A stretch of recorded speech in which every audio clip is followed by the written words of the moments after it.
Hi, it's Victoria. I'm here to talk to you about some real things going on with me. I've been feeling really unsettled lately, just knowing that I am not living my purpose and not knowing how to do that. On New Year's Eve, I had a complete breakdown of mental and physical exhaustion, just pushing myself, cleaning all these houses and working and taking people to appointments and working 7 days a week, just pushing myself to create income. And I love these things. I love helping people. I love cleaning. I don't want to do it that much. It's not good for my mental health. I'm here to study the land and study plants and understand how this all works and how we as humans fit into the bigger picture.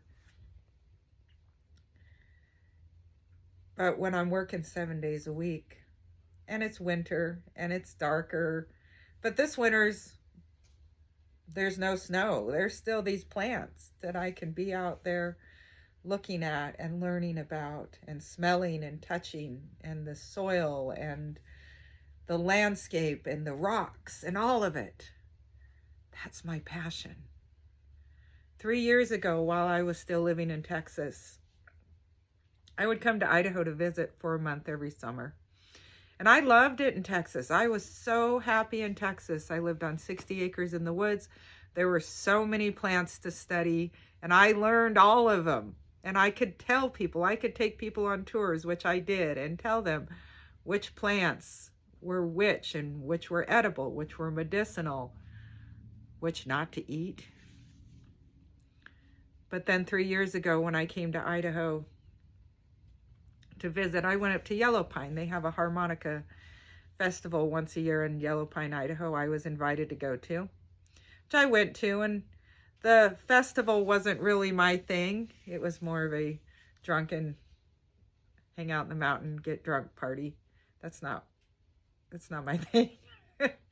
But while I was there, I had the Holy Spirit came over me, and clear as day, I heard the land calling me back.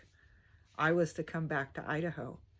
And I wasn't sure how that could happen, but the desire was so intense inside of me. I threw myself in the river that I was next to. I don't even remember what river that was. Ice cold water, but it was summer. It's all good. I just threw myself, and I just was screaming and crying because I didn't see how I could come back. And I just said, God, if you want me back here, you got to make it happen. I don't see how it's possible. I was married to Christopher, and I didn't have an opening to, like, where do I move to? What am I supposed to be doing to get myself back here? So 2 years later, the way was paved for me to come back. And my sister offered to let me stay with her and counsel until I figured out things. And now I have a house and I have a thriving business. But that's not why the land called me back. Called me back because I'm here to learn about the process of us humans being at one with the land. And me personally, I want to gain this knowledge of the plants here. And there's so many more here. It was really overwhelming to me at first, but it's been a year and a half, and I'm learning one plant at a time, and it's all coming together. So this is my dream. My dream and my passion is to be able to study these plants and teach about them and teach others how to live in unison with these plants and the earth, and to keep these native plants going And how do I make a living doing that? I don't know, but I know it's got to happen, and it's going to happen. And the first step, just like learning one plant at a time, is to take the first step, get out there and start doing it. And that's where I'm at in my life.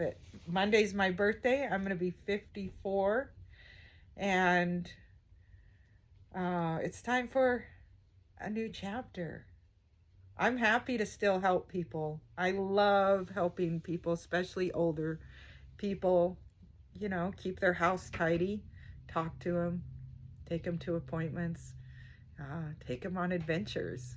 One of my clients I took to an appointment yesterday down in Ontario, about an hour and a half drive each way. We had a great talk about, he was telling me all these stories about growing up here. He's lived here his whole life, and he's 88 years old. And he's lived in this area, and just the stories are amazing. Well, I asked him if he'd ever been to Silver City, Idaho, and he's never had. And I said, would you like me to take you this summer? And he said, yes. So I go, well, you got to stay alive till this summer and we'll go. So, and that brings me joy. Just thinking of taking him to have that experience in his later years. And hey, maybe that's a new business too. Taking people that can't take themselves to these places that they've never been, or places that they've been before and they want to see again. So I'm asking for you to cheer me on this endeavor. Ideas are coming to me. If you have ideas, send them to me. I would love to hear your ideas and your support. And that's all I have today. Thank you for listening.